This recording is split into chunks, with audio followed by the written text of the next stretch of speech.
Welcome to SSEP। आज है हमारी ग्राफिक डिज़ाइन की क्लास नंबर 23 और एडोब इलस्ट्रेटर की क्लास नंबर 9। तो आइए स्टार्ट करते हैं। तो गाइस, कल हमने रोटेट टूल के बारे में डिस्कस किया और रोटेट टूल में मैंने जो है पाथ फाइंडर यूज़ किया था। आज जो हमारी क्लास है वो है पाथ फाइंडर पे। ठीक है, पाथ फाइंडर को हम डिटेल से देखेंगे कि वो क्या है, हम इसे कैसे यूज़ कर सकते हैं। उसके लिए मैं यहाँ से जो है एक शेप ले लूँगी, रेक्टेंगल टूल। ठीक है, इस तरह से, और साथ एक शेप और ले लूँगी। ठीक है, अब इन दोनों शेप्स को मैं जैसे ही सिलेक्ट करूँगी, यहाँ पे आप देखें, यहाँ पे हमारे पास है पाथ फाइंडर। ठीक है, पाथ फाइंडर क्या काम करता है? सबसे पहले जो हमारे पास ऑप्शन है, ये जो हमारी दो शेप्स होती हैं उनको एक शेप में कन्वर्ट कर देता है, मतलब हमारे दो पाथ को एक सिंगल पाथ में कन्वर्ट कर देता है। ठीक है, अब जैसे ही मैं इस पर क्लिक करूँगी, मैंने जो अपने दो रेक्टेंगल टूल बनाए थे उनको पहले मैंने सेलेक्ट किया और फिर मैं यहाँ पे क्लिक करूँगी। ठीक है, अब जैसे ही मैंने यहाँ पे क्लिक किया, आप देखें कि जो दो पाथ थे वो एक पाथ बन गया। ठीक है, एक सिंगल पाथ बन गया, और दो रेक्टेंगल टूल थे, दो शेप थी जिससे एक शेप बन गई है। अब इसको अगर मैं कंट्रोल Z करूँगी और इसी को अगर मैं प्रेस करती हूँ ऑल्ट के साथ, ठीक है, अगर मैं ऑल्ट के साथ प्रेस करूँगी, ठीक है, तो ये क्या करेगा? अब इसने मुझे जो है एक शेप वही वाली क्रिएट करके दे दी है, लेकिन इसका जो पाथ है वो सिंगल नहीं है। मतलब अब देखें कि आप, जैसे मैं यहाँ पे क्लिक करती हूँ, जो हमारी एक रेक्टेंगल शेप थी, एक ये थी, ये हमें जो है इसका पाथ नज़र आ रहा है। ठीक है, और अगर मैं इस पर करती हूँ तो हम इसका पाथ भी देख सकते हैं। ठीक है, तो ऑल्ट के साथ अगर हम करेंगे ऐसे होगा, और अगर हम विदाउट ऑल्ट यूज़ करके जो है वो प्रेस करते हैं तो हमें एक सिंगल पाथ मिल जाएगा। ठीक है,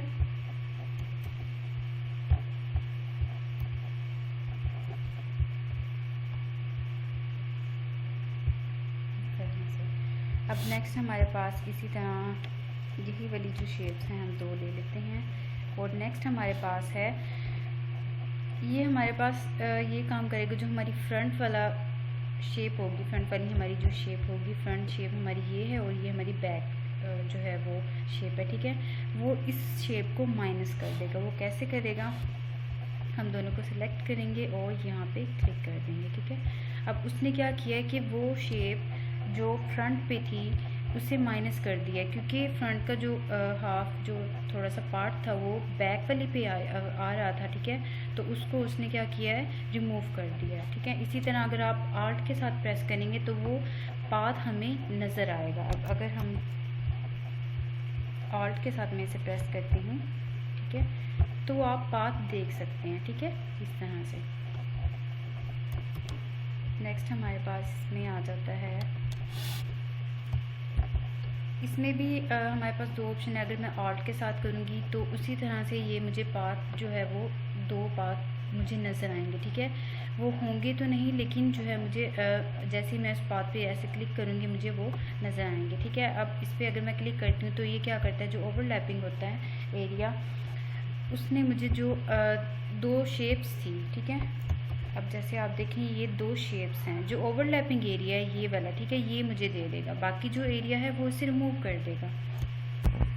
इस पर जैसे मैं क्लिक करूँगी, जो दोनों शेप्स का, ठीक है, ओवरलैपिंग एरिया था उसने मुझे वो दे दिया। ठीक है, अब नेक्स्ट यही दो हम शेप्स लेंगे, और नेक्स्ट हमारे पास जो होगा, अब जो इसका जो ये ऑपोजिट होगा, ठीक है, उसके अब जो ये वाला हमारा एरिया होगा इसको ये रिमूव कर देगा। ठीक है, अब अगर हम करें इस तरह से, ठीक है,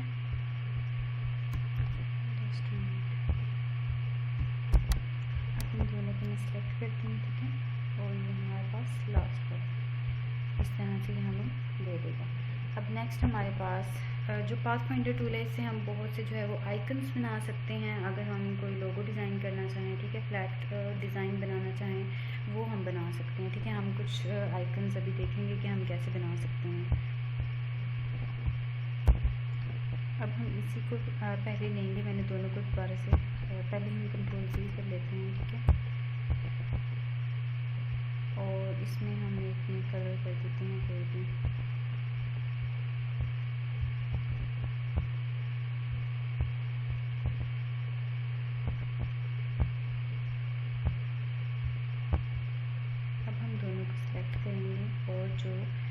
पे हमारे पास मोर ऑप्शंस, ठीक है। मोर ऑप्शंस में हमारे पास शेप मोड्स आ जाते हैं, ठीक है। ये भी हमारा जो है जो ये वाला पार्ट है इसी तरह से काम करेगा जैसे हमारे ये पाथ फाइंडर थे। यहाँ पे नीचे पाथ फाइंडर्स में हमारे पास जो ऑप्शंस आ जाते हैं ये है डिवाइड। सबसे पहले हम देखेंगे कि डिवाइड हमारा क्या काम करेगा। अब मैंने इन दोनों को सिलेक्ट किया और डिवाइड पे क्लिक कर दिया, ठीक है। अब डिवाइड ने क्या किया है, मुझे जो मेरी शेप थी उसको डिवाइड कर दिया है पार्ट्स में। अब जैसे मैं इसको जो है वो सिलेक्ट करती हूँ, पहले हम इसे जो है अनग्रुप करेंगे, ठीक है। अब अगर आप देखें कि मैं इसको यहाँ से और इसको यहाँ से,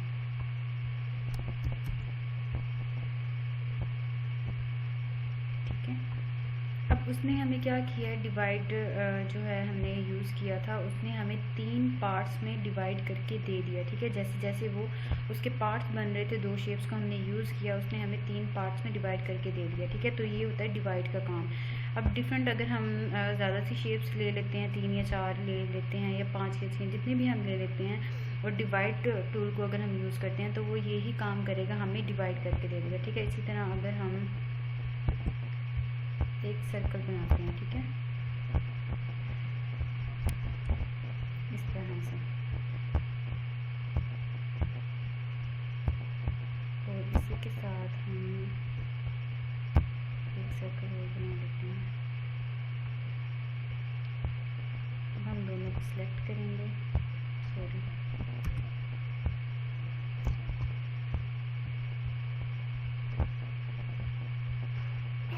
ठीक है। अब हमने क्या करना है, फिर से हमने डिवाइड करना है। अब डिवाइड फिर से हमने डिवाइड किया और अब हम इसको पहले अनग्रुप करेंगे और फिर हम देख सकते हैं कि हमारे पास कितने पार्ट्स जो है वो आ गए हैं, ठीक है। 1 2 and 3, ठीक है। अब इन शेप्स को आप कलरिंग भी कर सकते हैं, ग्रेडियंट पेन में आप यूज़ कर सकते हैं। इन्हीं शेप से अब देखें कि परफेक्ट सी जो है वो डिफरेंट शेप्स बन गई हैं, हम इनको डिफरेंट पर्पस के लिए यूज़ कर सकते हैं, ठीक है।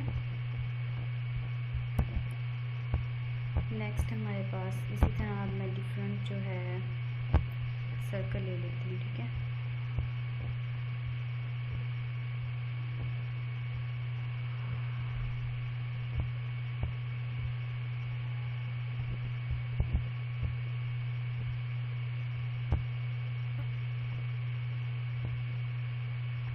तरह से, और हम डिफरेंट जो है इनमें कलर कर देते हैं।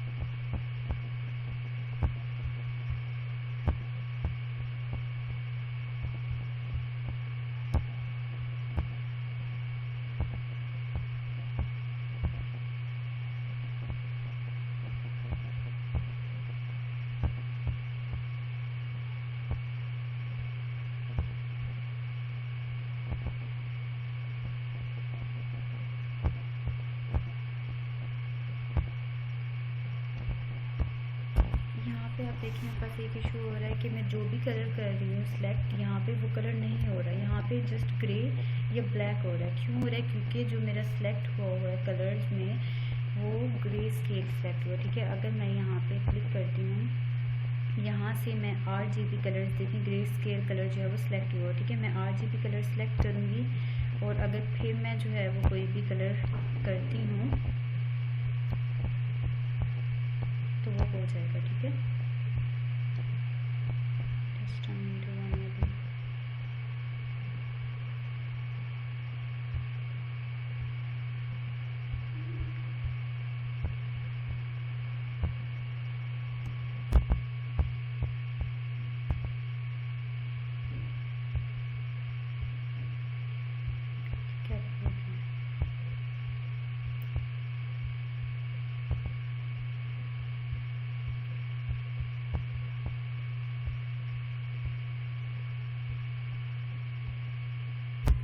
हमने क्या किया है, यहाँ पे हमने सबको कलर्स जो है वो दे दिए हैं और इनका जो स्ट्रोक है वो हम नन कर देंगे, ठीक है। इस तरह से कलर गाइड्स हमारी,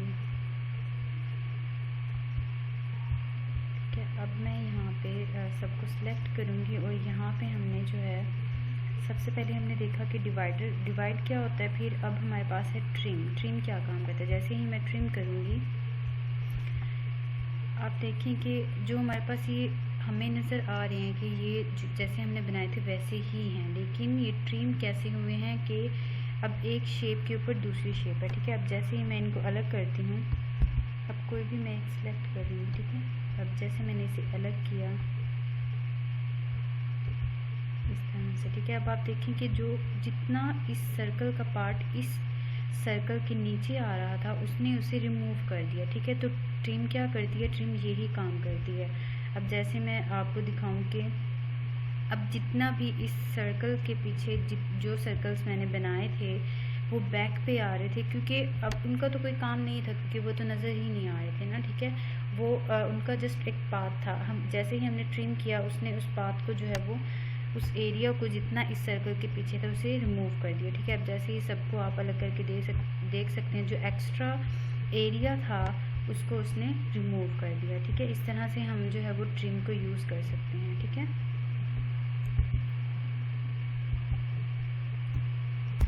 अब हम कुछ शेप्स और लेंगे, जैसे मैं लेती हूँ यहाँ पे, ठीक है। इस तरह से आप कुछ भी ले सकते हैं और इन दोनों को अब हम सिलेक्ट करेंगे। यहाँ पे हमारे पास नेक्स्ट ट्रिम के बाद हमारे पास ऑप्शन आ जाता है मर्ज का। मर्ज क्या काम करता है, वो भी यही काम करता है कि हमें एक यूनिक जो है वो कंबाइन इसे करके दे देता है, ठीक है। अब फिर से हमारा जो नेक्स्ट था क्रॉप है और इसके बाद हमारे पास जो ये तीन हैं वो उतने हम यूज़ नहीं करते क्योंकि जो हमारे पास ऊपर आ जाते हैं वही तकरीबन काम कर देते हैं, ठीक है। अब जैसे ये वाला है ये माइनस बैक को करता है और ये हमने देखा था ये हमने माइनस फ्रंट को करता है, ठीक है। सो अब हम क्या करते हैं, अब हम कुछ आइकन्स बनाते हैं। जैसे कि सबसे पहले मैं एक इलिप्स टूल लेती हूँ, ठीक है, और एक सर्कल बनाती हूँ इस तरह से, ठीक है। इसका कलर हम कर देते हैं ये ब्लैक, ठीक है। अब हम क्या करेंगे, मैं जो है एक इलिप्स टूल यहाँ पे बनाऊंगी इस तरह से, ठीक है।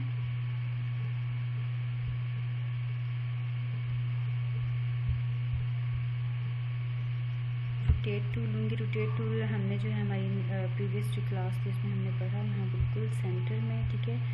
और इसको मैं ऑल्ट के साथ कॉपी करूँगी यहाँ पे, ठीक है, इस तरह से।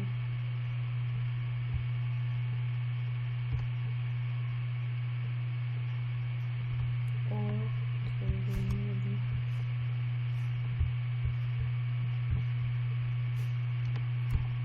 अब मैं जो है इसे ऑल्ट के साथ दोबारा से कॉपी करूँगी, ठीक है, इस तरह से, और कंट्रोल डी।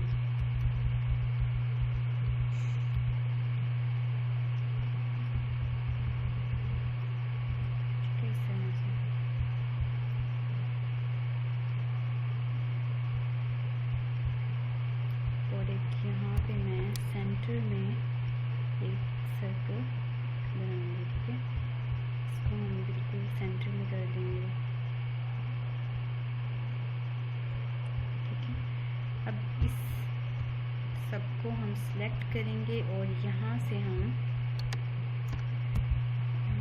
कर देंगे फ्रंट माइनस, ठीक है, इस तरह से। अब आप देखें कि जैसा एक हमारा जो सेटिंग का जो आइकन होता है, ठीक है, वो एक बन गया, ठीक है। इस तरह से आप जो है वो डिफरेंट आइकन्स बना सकते हैं। इसका हम कलर जो है वो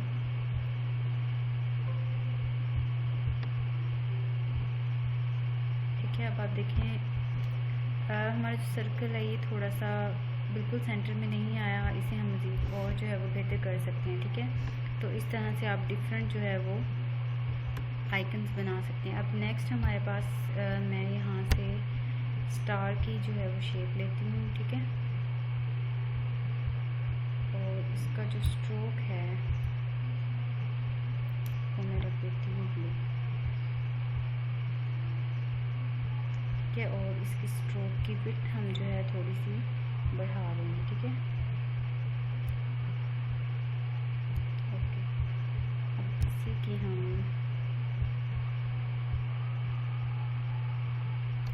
ऑल्ट के साथ 2 कॉपी लेंगे, ठीक है।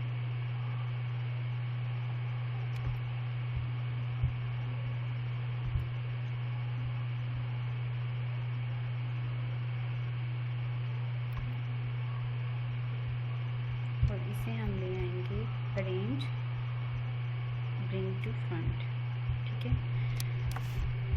अब आप देखें कि यहाँ पे मैं स्ट्रोक आपको इसलिए बता रही हूँ क्योंकि हमने जो है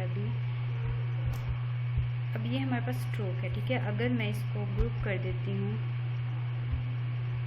और इसको छोटा या बड़ा करती हूँ, ठीक है, इस तरह से, तो आप देखें कि हमारा जो स्ट्रोक था वो हमें नज़र नहीं आ रहा, मतलब जो हमारी एग्जैक्ट शेप थी वो वैसे नहीं है। अगर मैं इसे जूम करूँगी तो भी जो हमें इशू होगा, हम जो डिज़ाइन बनाएंगे वो वैसा नहीं होगा जैसा अब हमें जैसे अब हमें ये नज़र आ रहा है। अगर इसको मैं छोटा या बड़ा करती हूँ तो ये चेंज होगा, ठीक है। अब अगर मैं सपोज़ कर लें कि ये हम कोई लोगो डिज़ाइन बना रहे हैं, ठीक है। अब इसको मैं सिलेक्ट करती हूँ पूरा। अब आप देखिए यहाँ पे जो पाथ फाइंडर है यहाँ पे एक्सपेंड का ऑप्शन नहीं आ रहा, ठीक है। हम क्या करेंगे, यहाँ ऑब्जेक्ट पे जाएंगे और यहाँ से हम एक्सपेंड करेंगे। हमने क्या करना है, एक्सपेंड हमने स्ट्रोक करना है, हमने फिल नहीं करना, ठीक है। स्ट्रोक पे चेक लगा रहने दें और ओके कर दें। अब नेक्स्ट इसमें क्या होगा कि हमारा जो आप देखिए कि हमें एक पाथ नज़र आ रहा है, ठीक है। जो हमारा ये वाला स्टार्ट था बैक का और ये हमारा फ्रंट का है, ये भी बैक है, ठीक है। आप पाथ देख सकते हैं, ठीक है। अब इस तरह से अगर मैं आपको दिखाऊं व्यू में, सॉरी, ठीक है, आउटलाइन व्यू, कंट्रोल वी। अब आप देखें कि जो ये था ये हमारा एक डिफरेंट, यहाँ पे आप देखें कि बहुत ही ट्रिकी सा एक पाथ बना हुआ है, ठीक है। तो इसके लिए हमने क्या करना है, अब हम वापस आएंगे। वापस आने के लिए हमने शॉर्टकट की यूज़ करनी है कंट्रोल वाई, ठीक है। अब हम क्या करेंगे, इस पूरे को हमने सेलेक्ट किया, ऑब्जेक्ट पे हम गए, हमने एक्सपेंड किया था, ठीक है। हमने एक्सपेंड कैसे किया था, यहाँ पे हमने जो है वो स्ट्रोक को चेक किया था और फिल को अनचेक किया था। अब हमने क्या करना है, अब अगर मैं यहाँ से मैजिक वॉन्ड टूल लेती हूँ और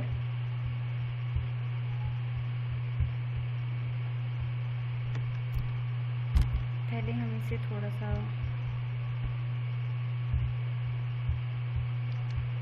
हम इन्हें सेलेक्ट करेंगे और यहाँ से हम करेंगे ट्रिम,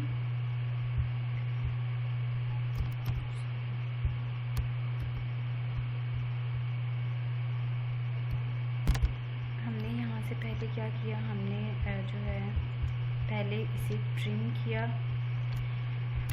सबसे पहले हमने इसे ऑब्जेक्ट पे गए और हमने यहाँ से एक्सपेंड किया, ठीक है। एक्सपेंड करने के बाद हमने अपने पाथ फाइंडर से इसे हम सेलेक्ट करेंगे, ठीक है।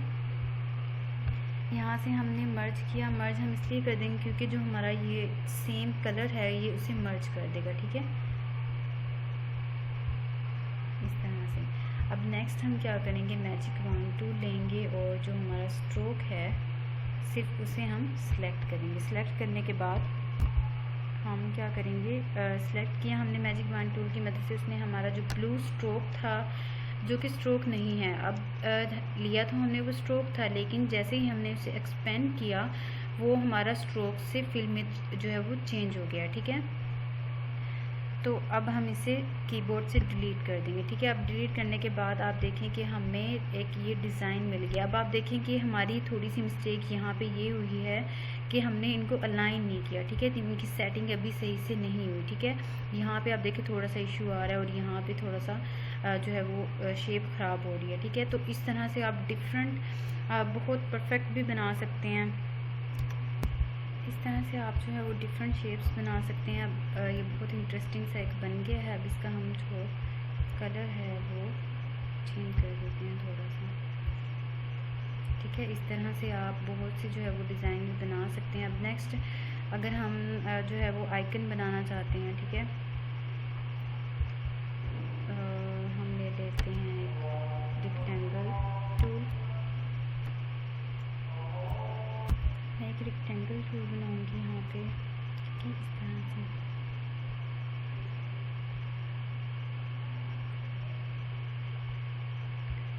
इसका हम कलर जो है वो चेंज कर सकते हैं।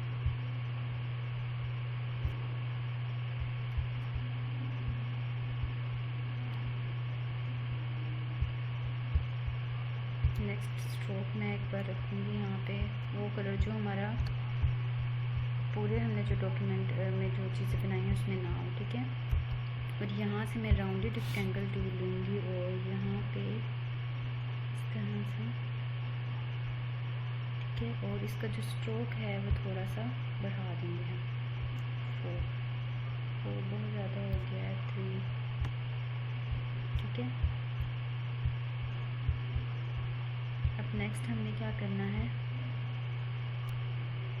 इसी की कॉपी लेंगे हम और थोड़ा सा यहाँ पे, ठीक है, और कंट्रोल D, इस तरह से इसको थोड़ा सा हम बड़ा कर लेते हैं, शिफ्ट।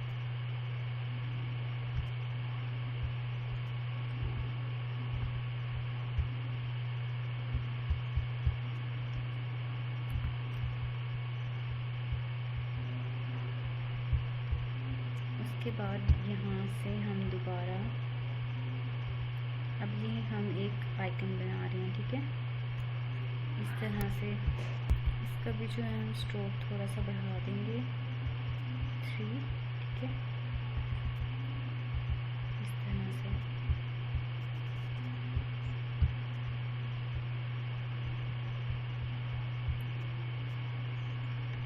इसकी भी हम ऑल्ट के साथ एक कॉपी ले लेंगे।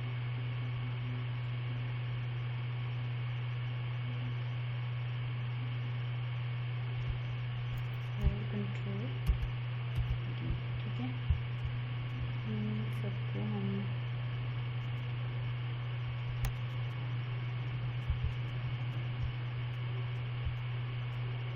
सिलेक्ट किया मैंने सबको और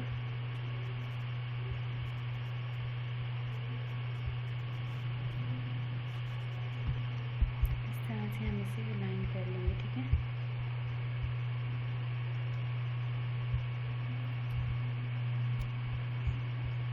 अब हम क्या करेंगे, मैजिक पॉइंट टूल की मदद से जो हमारा रेड वाला स्ट्रोक है इसको सिलेक्ट करेंगे। थोड़ा सा मैं इसे जूम कर देती हूँ, इस तरह से, ठीक है। और ऑब्जेक्ट पे जाएंगे, यहाँ से हम फिर से एक्सपेंड करेंगे और फिल जो हमारा स्ट्रोक है वो फिल में चेंज हो जाएगा, ठीक है। हमने फिल को अनलॉक कर देना है और स्ट्रोक को चेक कर देना है, ओके। अब हम क्या करेंगे, मैजिक पॉइंट टूल की मदद से हम रेड जो कलर है हमने एक्सपेंड कर लिया, सब हमने जो है वो एक्सपेंड करना हम भूल गए हैं। पहले हम इसको सिलेक्ट करेंगे और यहाँ से हमने पहले इसे ट्रिम करना है, ठीक है। जैसे ही हम ट्रिम कर लेंगे, आपने याद रखना है ये स्टेप्स भूलने नहीं हैं। अब हम क्या करेंगे, अब मैजिक पॉइंट टूल अब हम लेंगे और यहाँ से हम रेड जो कलर है वो सिलेक्ट करेंगे और कीबोर्ड से डिलीट प्रेस कर देंगे, ठीक है। अब देखिए हमारे पास एक इंटरेस्टिंग सा जो नोटबुक आइकन होता है वो बन गया। अगर आप चाहें तो ये भी डिलीट कर सकते हैं और नहीं भी, आपकी अपनी मर्ज़ी है, ठीक है। इस तरह से हम जो है वो बहुत से आइकन्स बना सकते हैं। मैं आपको कुछ बने हुए जो है वो दिखा देती हूँ, ठीक है, जिस तरह से हमने बनाए हैं, ठीक है।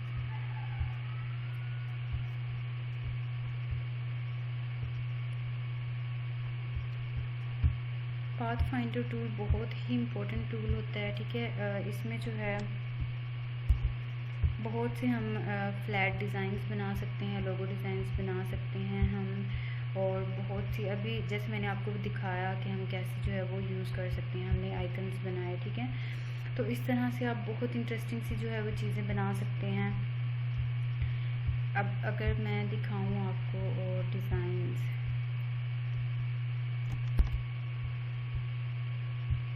ठीक है। अब जैसे आप देखें ये जो डिज़ाइंस हैं, ठीक है, अब ये हमने पाथ फाइंडर के ज़रिए ही बनाया, ठीक है। अब ये हमारे पास जो मैसेज आइकन होता है, ठीक है, हम होम आइकन हमारे पास होता है, नोटबुक आइकन होता है। इस तरह से आप डिफरेंट आइकन्स आप बना सकते हैं। जो आइकन्स होते हैं, जैसे हम कोशिश करते हैं कि हम डाउनलोड कर लेते हैं नेट से, ठीक है, तो उससे बेहतर ये है कि आप खुद जो है वो आइकन्स बनाएं, ठीक है। इससे आपको आइडिया होगा कि हम कैसे जो है वो खुद आइकन्स बना सकते हैं। ज़रूरी नहीं है कि हमें नेट से ही लेने हैं, हम खुद नहीं बना सकते, हम खुद बहुत अच्छे बना सकते हैं, ठीक है। ज़्यादा से ज़्यादा प्रैक्टिस करें। बहुत इम्पोर्टेंट जो है वो टूल है पाथ फाइंडर, और इसमें हम बहुत इंटरेस्टिंग से आइकन्स, बहुत इंटरेस्टिंग से लोगो डिज़ाइंस बना सकते हैं, ठीक है। सो गाइज़, ये थी हमारी आज की क्लास। आई होप आपको अच्छे से समझ आ गया होगा कि हमने पाथ फाइंडर कैसे यूज़ करना है और कैसे यूज़ नहीं करना, ठीक है। ये हमने जो है वो आज 3 आइकन्स बनाए। इसी तरह जैसे मैंने आपको दिखाए, यहाँ पे हम होम के भी बना सकते हैं और मैसेज आइकन जैसे हम बना सकते हैं, ठीक है। तो पाथ फाइंडर के ज़रिए आप बहुत से जो है वो डिज़ाइंस बना सकते हैं। सो गाइज़, ये थी हमारी आज की इंटरेस्टिंग सी क्लास। आई होप आपको समझ में आया होगा कि हमने कैसे यूज़ करना है। आपका कोई भी क्वेश्चन हो, कोई भी इशू हो, आप मुझसे पूछ सकते हैं। और जो है ज़्यादा से ज़्यादा आप प्रैक्टिस करें ताकि आपको जो है जल्दी से जो है वो इलस्ट्रेटर यूज़ करना आए, उसके टूल्स यूज़ करना आए और आप बहुत क्रिएटिव से डिज़ाइन बनाना स्टार्ट कर दें, ठीक है। सो गाइस, आज के लिए इतना ही। हम मिलते हैं अपनी नेक्स्ट क्लास में, तब तक के लिए अल्लाह हाफिज़।